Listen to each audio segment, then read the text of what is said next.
Am I audible? Yes, sir. Okay, screen is visible. Yes, sir. Okay.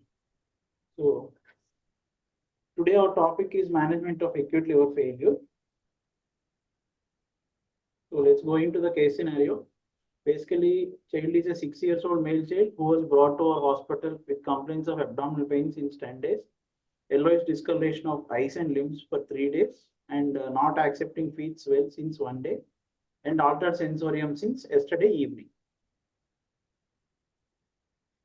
The child is having abdominal pain, yellowish discoloration, now currently not accepting feeds, and altered sensorium since yesterday evening.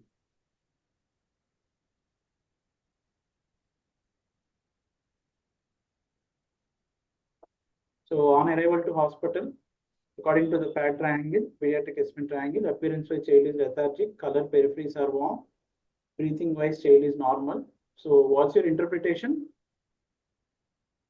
And what intervention are you going to do for this child?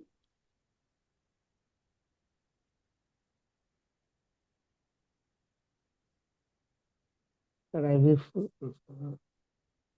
What's the interpretation? Anyone?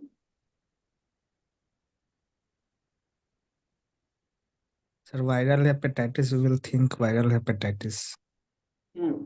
We are not talking about diagnosis here. So basically, your interpretation according to your assessment triangle is whether the child is stable or unstable.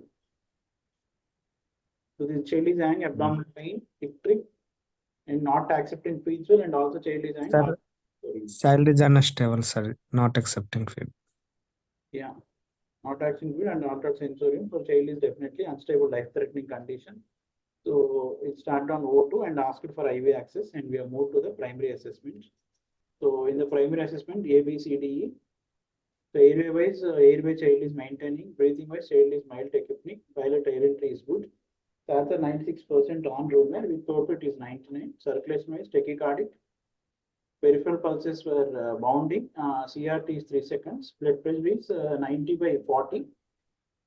Disability, GCS is currently 12 by 15.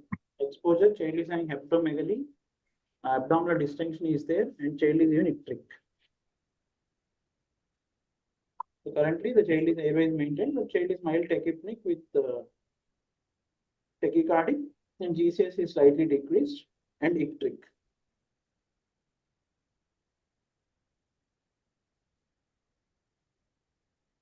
So evaluation. So what is your findings here? So slides are not moving. Okay, 1 second.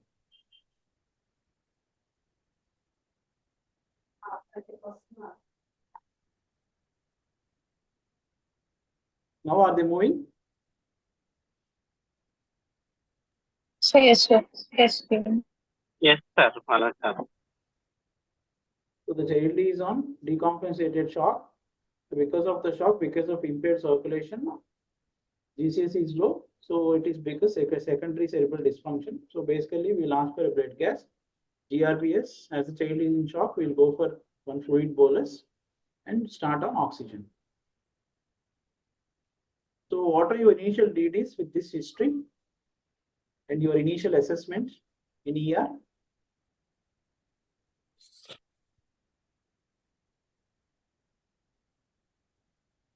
So what DDs you will consider with the history and your initial assessment in the ER?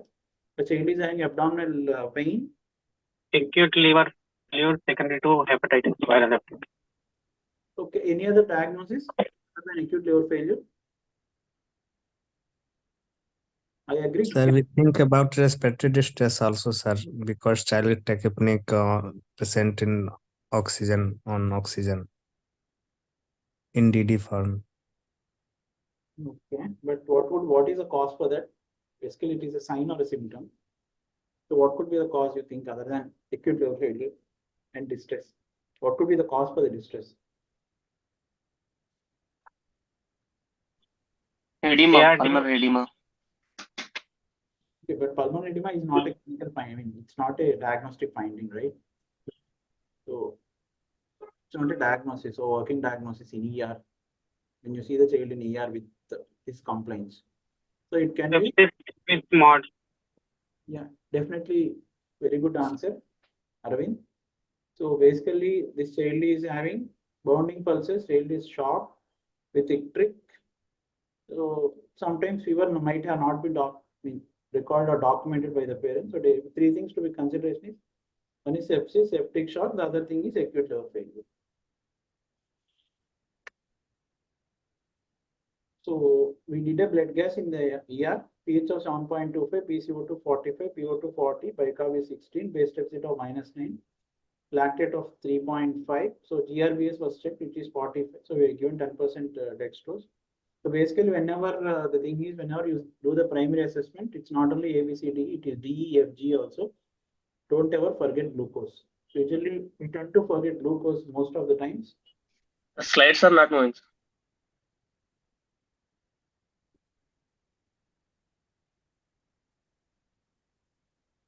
Now is it moving?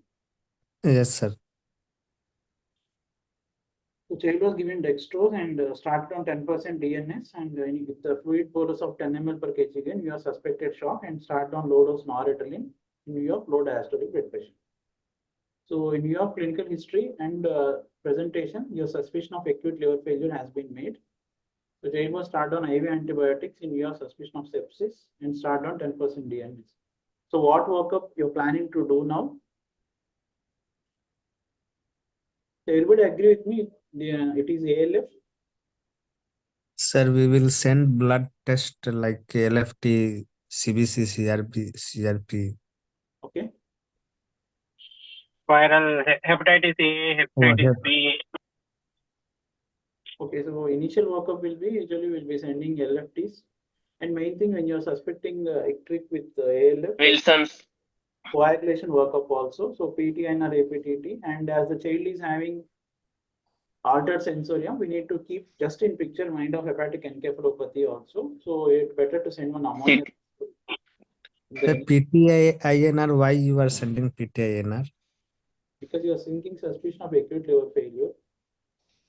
So to how you want to think about coagulation is there. So that is the reason we'll be sending the PTN or APTT also. In basic workup like CBP, CRP and other electrolytes and one blood gas. Okay, sir.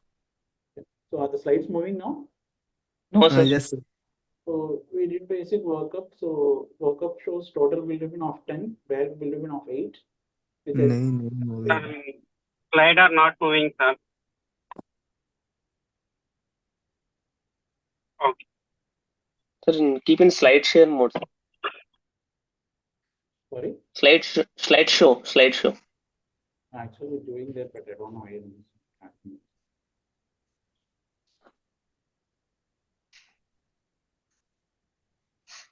Yeah. So total bilirubin is 10, direct bilirubin is 8. SGPT is 860, PTNR, PT is 26, INR is 2.5, APTT is 56 seconds. So from starting now, everybody is telling it is acute liver failure, it's acute liver failure. Does it confirm acute liver failure now? Yes, it fits into the diagnosis definition of acute liver failure. Okay. How many of you agree with that? Does it fit directly into this diagnosis of acute liver failure? One point we are missing here, that's why I'm asking.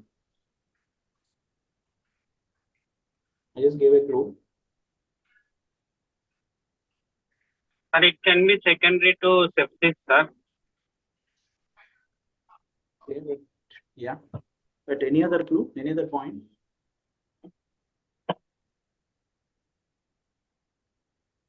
INR is 2.5.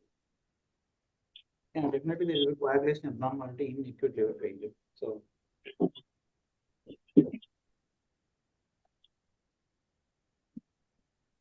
the point here is, as per the pediatric acute liver failure guidelines, is this slide visible? Yes, sir. So the point here is coagulation not corrected by vitamin K. Definitely, yes, this child is having acute onset liver disease. There is no past history of evidence of chronic liver disease. 1 point tick. Second point, there is biochemical evidence of severe liver injury where your SGPT and SGOT are elevated. Definitely, yes.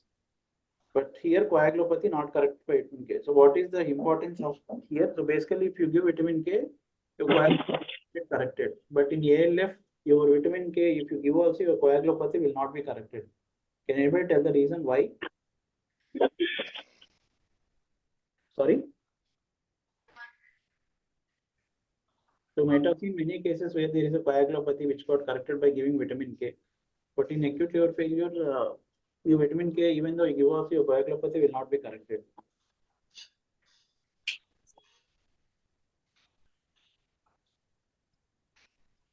So you just want to rule out here cholestatic jaundice. Basically, in cholestatic jaundice, the problem here is vitamin K production is good, but absorption is bad. So if you give vitamin K, it gets corrected. But in acute liver failure, you just want to rule out if it is due to cholestatic part. So if you if you give vitamin K, if it's got corrected, it is basically cholestatic jaundice. So if you give vitamin K and still not corrected, you can rule out cholestatic jaundice.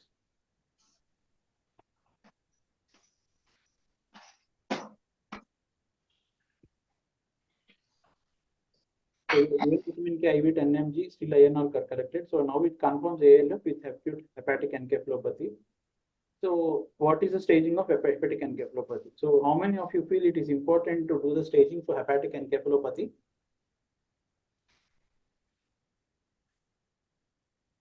How many of you do the grading or staging for hepatic encephalopathy in your unit?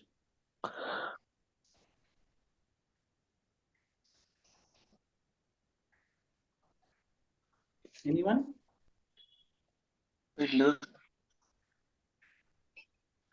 So to know the severity of patients that we do grading. Yeah, exactly. So we do know the severity of that. We do the staging of hepatic encephalopathy. So previously, there is a new guidelines in 2022 as per North American, South American, and European guidelines. So I'll share the guidelines after this case part over. So basically, there is difference in 2017 where you will do only single staging criteria is there for whatever the age group. So now they have changed the guidelines into age less than 4 years and age more than 4 years. So as our child is 6 years old, so we have produced I have given the staging for this thing. So our child fits into stage 2 because child is lethargic. There is some moderate confusion is there. And EEG changes for showing abnormal and generalized showing usually if you do EEG. So this is the grading for the children aged more than 4 years. This I'll share it in the group. You can read it later. So what are the diagnostic investigations to be planned now? Because now you are sure this Sir, is here in this case, EEG, we do bedside EEG or send the patient outside, sir, because patient is something not in good condition now. on the clinical status of the child. So EEG is not necessary, but if you do it, you can at least classify accordingly. So it depends on the clinical judgment. If your child is Serum ammonia, serum ceruloplasmin, serum ammonia, serum ceruloplasmin, anything else? 24 hours urine copper, Okay. optal examination for KFT. Okay, Arvind, any other investigations? Infective etiology is all. Ultrasound done, sir. USG abdomen, So ESG abdomen to see what, Dr. Arvind? any portal vein. So basically, your diagnostic testing should be if age is less than 3 months. So mostly it is either your inborn errors of metabolic disorders, any galactosemia, tyrosinemia, and your maternal hepatitis B. If the child is between 3 months to 18 years, you basically have to rule out paracetamol toxicity. And as will everybody point out, infectious hepatitis A, B, where you will be sending hepatitis A virus IgM. For hepatitis B, it is HBsAg. For Epstein-Barr virus, you need to send Epstein-Barr virus viral capsid antigen IgM or PCR. So one important point is usually if you see a case of ALF with hepatic encephalopathy, I agree everyone of you doing most of the basic investigations, but ever keep in mind it is not only infectious etiology most of the times. We have seen not multiple cases, we have seen few cases where turned out to be either autoimmune hepatitis or Wilson's disease. Even nowadays, if you speak to any pediatric gastroenterologist for workup or whenever you see the case of acute liver failure, the first thing will be they'll be asking to do anti-smooth muscle antibody, LK means basically liver, kidney, and muscle, and IgG levels and ANA. Basically, he wants to rule out autoimmune hepatitis also.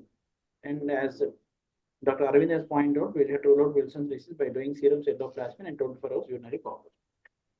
So all age groups, if you want to rule out infection, blood culture, viral, you have to rule out enterovirus, parvovirus, and herpes simplex. HLH also you have to rule out in few cases, but our case does not fit in.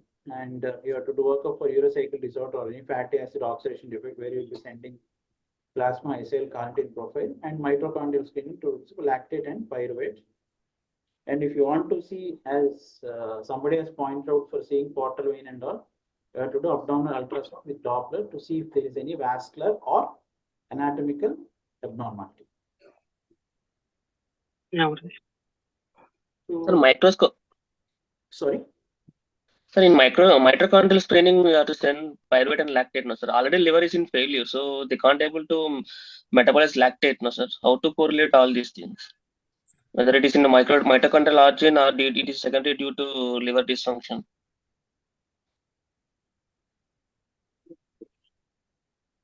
Okay, I'll just clarify that part. I'll just put the posting of it. Okay, sir. So many of you will feel that acute liver failure management is all about just few things, giving coagulation abnormality. If there is a coagulation abnormality, correct that. Or if the child is in hepatic encephalopathy, SY is intubation. So how many of you think there are furthermore complications of ALF? So basically, what are the complications of acute liver failure? Cerebral edema. Okay, that is because of that comes all under hepatic encephalopathy. Anything else? Hepatorenal syndrome. Hepatopulmonary syndromes. Okay. Bleeding manifestations. Okay. And it's a fluid overload state. Fluid overload is because if you give more fluids, so that is iatrogenic.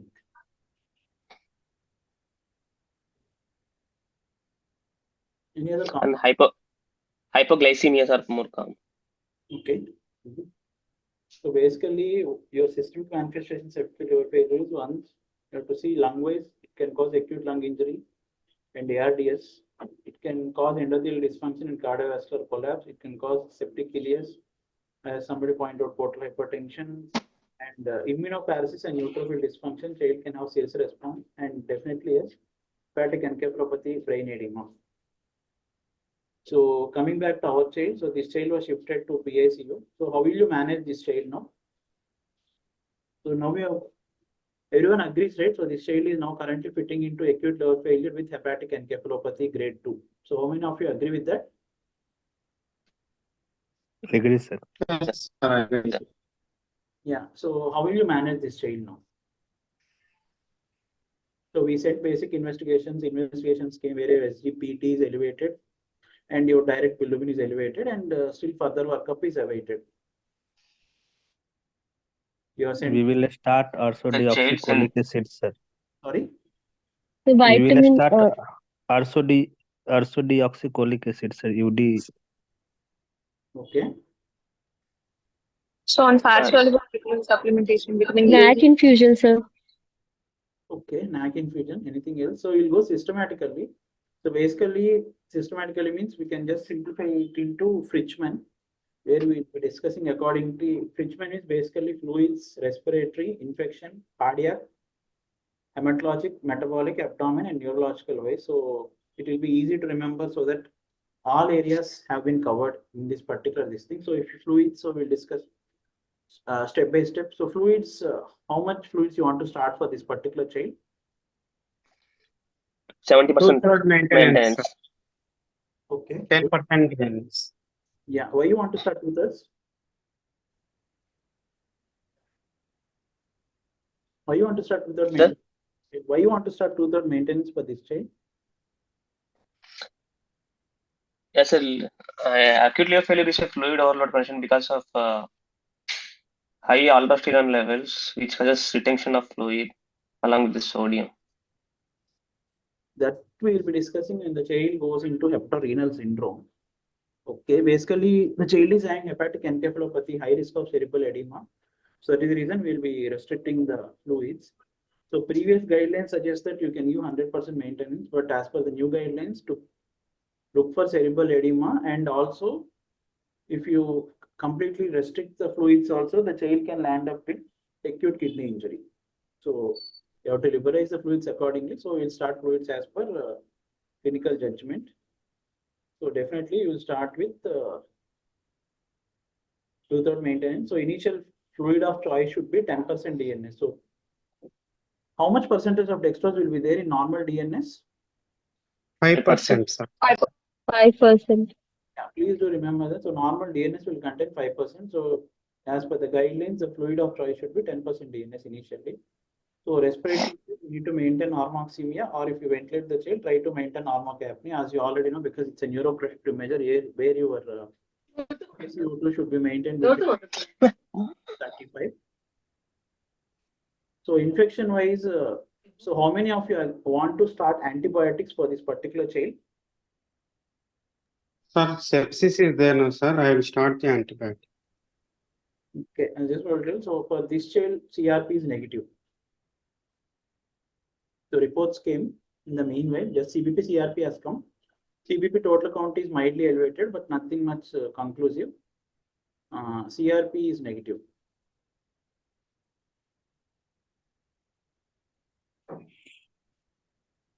So I will just talk about only this particular child. So do you still want to start antibiotics? Yes, sir. Okay, how many of you will feel yes for the antibiotics for this? Start antibiotics. Sir, we will start antibiotics and wait for the blood culture report, sir. Basically, you have to start prophylactic, and there is no role for this thing, prophylactic antibiotics, but you will start only in patients of clinical suspicion of sepsis. So in our child, what is the clinical suspicion of sepsis for our particular child? Tachypnea.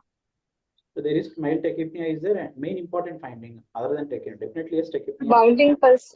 Field Bounding pulses suggestive of distributive component. is having bounding pulses. Septic look, sir. Sick look. Percentage look. Definitely our patient is having high risk of sepsis, and also there are positive markers are there. So where your SGOT and SGPT are elevated. So we'll start broad spectrum antibiotics. So as per the guidelines, they will start peptides after obtaining the cultures. So cardiac wise, as we all know, going again to neuroprotective measures, as our child is in hepatic encephalopathy and high risk of cerebral edema. So better to keep MAP more than 50th percentile. Can anybody tell why you have to keep MAP more than 50th percentile? For cerebral perfusion. To maintain CPP.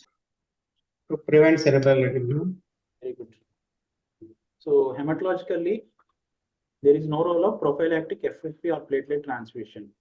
So I'll just give the scenario for the same child. So we have repeated again after this thing. So initial workup, as we know, it is 26, INR is 2.2. So this child is repeated कौन again. है? PT INR. So PT is एक current minute. INR is 3.5. So how many of you want to give transfusion for this child? No need of any transfusion till any bleeding manifestations. Okay, may I know why? Sir, because all this will cause again further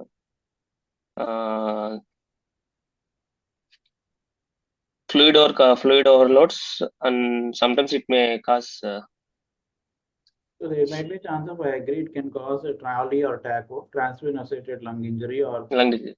circulatory overload. But any other reason other than that, why you should not give, basically my point is.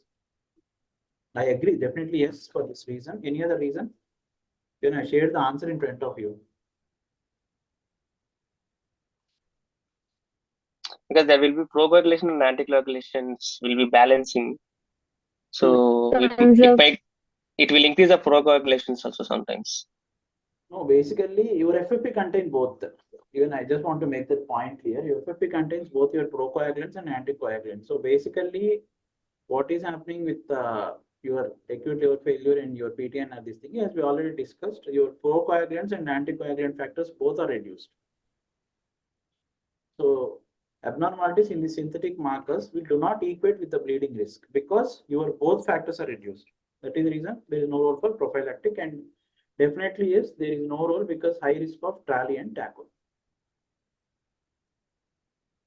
So these are the guidelines. So previous to the to the end part of the previous guidelines where you will give vitamin K, FFP transmission, active bleeds or before invasive procedure and platelet transfusion. But as per the now new guidelines, which are in the center, so you have to give IV vitamin K, platelet or FFP, only in case of active bleeding or invasive procedure. Avoid transfusion only to improve your platelets or INR.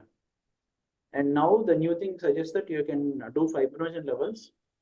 If your fibrinogen is less than 100, you can give cryoprostate transfusion. Sometimes some units will give recombinant factor 7 for your ICP monitoring, but that is expensive, quite expensive.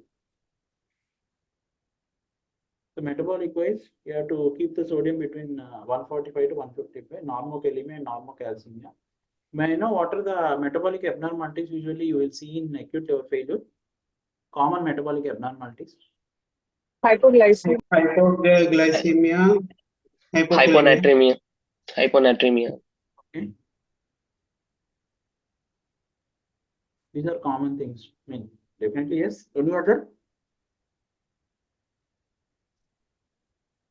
Hypocalcemia. No. Any other? Hypokalemia. Hyperammonia. So hypokalemia, yes. Any other? Hypophosphatemia, sir. Yeah. May I know who answered that? Sir, Santosh Pandit. Okay, good, very good. So may I know why hypophosphatemia will be there in acute liver failure?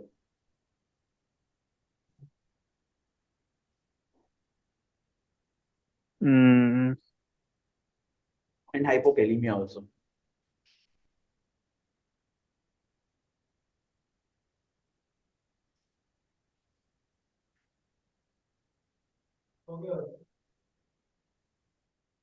Okay, will somebody share the answer for me? Somebody will try to find the answer and share it for me. It's a simple thing only. Basically, where your ICP, because this child is having hepatic encephalopathy. So to maintain this thing, so what the child will be doing? Child will be tachypneic to maintain, to wash out the CO2. So child will be having respiratory alkalosis. When there is a respiratory alkalosis, what your kidney going to do? It will uptake H plus and excrete K plus. So that will call hypokalemia. So hypophosphatemia also basically the same reason, but slightly this thing. I'll share the answers for both, so you can go through the reasons. Only if you understand the reason. So basically, what they tell is hypokalemia also needs to be corrected. So you can start maintenance. I mean, add potassium, but you have to see the electrolyte values before you add potassium to your IV fluids, and definitely ammonia reduction matters. So may I know the reason why you give lactose and rifaximin? Anybody knows the reason why you give lactose and rifaximin in a case of acute liver failure? Usually everybody. Lactulose. Wash. So rifaximin for gut microbes to clear the gut microbes. Because the gut microbes will cause more production of ammonia. So Yeah. in order to reduce that one. So basically lactose, what it is going to do is basically your acid environment will be there in the gut. So that will be converted into ammonia, will be converted into ammonium. In that way, your lactose is going to help. Rifaximin, it's like antibiotic where it will help you reduce your gut microbes. Very good. So let's go to the next part. So Sir, lactulose, is it proven, sir, role? yeah, now the recent guidelines say that you have to give lactose for stage 1 and 2. So going to the neuroprotective measures, you have to take CT scan as early as possible to look out for cerebral edema. And one thing, no role for prophylactic antibiotics. Sorry, anti-epileptics. I'm very sorry. So going into our case, so grade 1 beta encephalopathy, the main part is you need to consider liver transplant. So our child is in grade 2 hepatic encephalopathy. The first thing you do is you have to consider for the liver transplant, contact higher center. You have to do definitely CT brain because to rule out other causes of decreased mental status and also look for cerebral edema. Most of the times you have to avoid stimulation, as you already know. What is going to happen if you stimulate the child more with hepatic encephalopathy grade 2?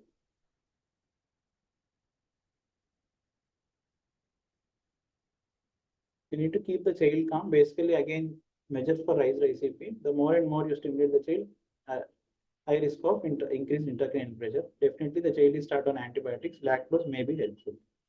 So, grade 3 or 4 encephalopathy. So, this child has gradually progressed into worsening sensorium. The GCS has further dropped. So, we decided to consider intubate this child. The main thing is when you go to feel that stage is worsening or encephalopathy is worsening, definitely EEG is recommended as per the new guidelines, because you can't start anti-seizure medications without seeing the EEG. So if you don't have the EEG according to the clinical judgment, and definitely you have to take all raised ICP measures in stage 3 and 4 encephalopathy. You have to start 3% NS and normocapnia, and you have to maintain your MAP target according to your ICP target as per the age. So if it's a neonate or infant, 40, slightly bigger age, 50, around 18 years, 60. This is my target of ICP. So accordingly, as you all know, CPP is equal to MAP minus ICP.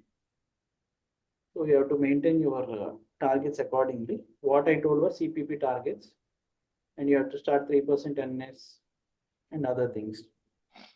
Sir, if a unit doesn't have any continuous EEG monitoring, in grade 3, grade 4 encephalopathy, can we start prophylactic AEDs, sir? No, there is no role. Only clinical judgment. Only if your unit have EEG, it is definitely recommended. If it is not, your unit doesn't have EEG, there is no role for prophylactic anti-seizure medication. Yeah. So what is the role of NAC? Somebody told definitely yes, NAC. So how many of you agree this child requires NAC? We have started everything, we intubated the child. We started all anti-edema measures. We have started 3% NS. So how many of you feel still this child requires NAC?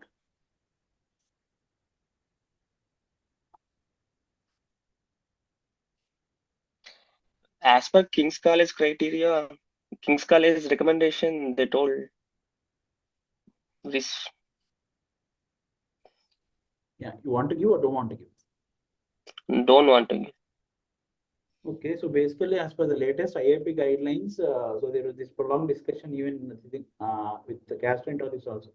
Gastroenterology people, few people suggest that as per the IAP guidelines, I'll share that one also.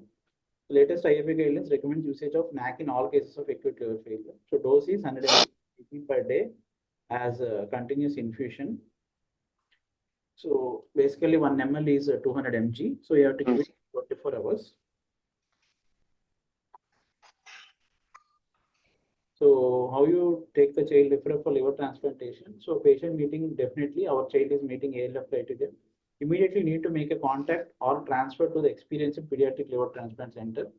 If there is evidence of hepatic encephalopathy or hypoglycemia or any multi-organ dysfunction, you need to admit the child to ICU and give supportive care and treatment.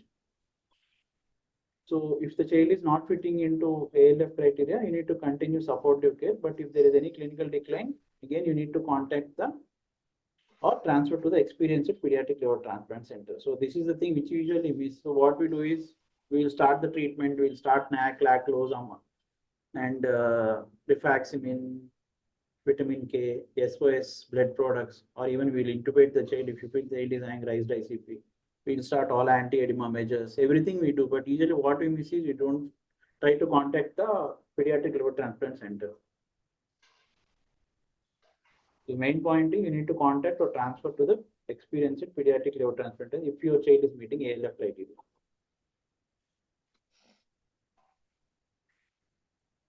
So this is the King's College criteria. This you can see. So this child was shifted to higher center because the child was intubated and thing. So in the meanwhile, investigations which were sent revealed Wilson's disease.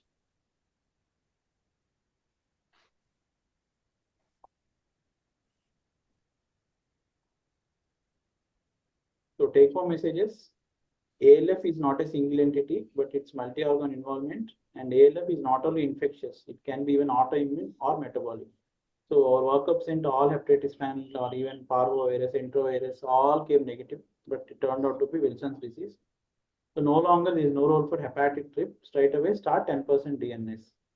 Your target blood glucose should be 80 to 120 milligram per deciliter.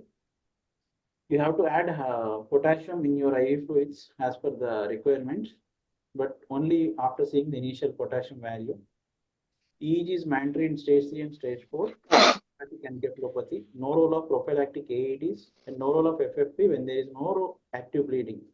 So early identification and early referral to the liver transplantation will actually save the child. Thank you, everyone. Sir, one question. Yeah. What are the DDs for child with acute liver failure with AKI? Sorry. Acute liver failure with acute kidney injury. The acute kidney injury, again, basically it comes to the same findings only. Because why do you think there will be acute kidney injury in acute liver failure? We have a case in our ICU. Okay. Child having ALF with the creatinine of 3 with the urine output of 0.5 ml per kg per hour. Yeah, what are the investigations which were sent? All the investigations came negative. Wilson's workup, ANA profile, infection related, all negative. What about autoimmune workup? Yeah, negative. It was negative. So how much did Child you? is on CRRT. Okay. So child currently is in hepatorenal syndrome. Yes. Sir. Yeah. So Anything further can be done to this child? we can send any gene exome. Okay, sir. So basically, you have to see if the child is in hepatorenal syndrome. What I feel is the child is in hepatorenal syndrome, because what will happen is when there is an acute liver failure, there will be splanchnic vasodilatation, which will reduce the effective circulatory volume. So there will be vasoconstriction, which will cause your hepatorenal syndrome. Okay, sir. Okay, sir. Thank you. Sir, one question, sir. Sir, where we give fluid restriction, like here we give 2/3 of fluid. Sir, what other conditions where we are giving 2/3 of maintenance fluid, sir? Actually, they better till they start 2/3 only in all cases of almost acute liver failure, until and unless like there are typical clinical indications where your child is in complete shock, or if the child is in pre-renal AKI. These are the conditions where you will be 100% maintenance, even as per the recent guidelines. Okay, sir. Sir, here we are maintaining MAP less than 50%, around 50%. How will monitor the MAP, sir? Your MAP is nothing but your diastolic plus 1/3 of pulse pressure. So that's how you calculate mean arterial pressure. And if it's coming more, then we will what we will do? The fluid restriction is still fluid restriction. Yeah, my target of putting MAP is to maintain your cerebral perfusion pressure. So if your MAP is definitely good, you can wean inotropes. If you feel your MAP is not getting better, you can start low dose vasopressor, just to maintain your cerebral perfusion pressure. Okay, sir. Sir, once re-explain why vitamin K doesn't correct in coagulopathy in this one, sir, cholestasis something. No, in cholestasis, it gets corrected. If you give vitamin K, your coagulation gets corrected. Basically, there it is not the production problem, absorption is the problem. Because in cholestatic, there will be malabsorption, right? But Yes, sir. the problem is in synthesis. Okay, okay, sir.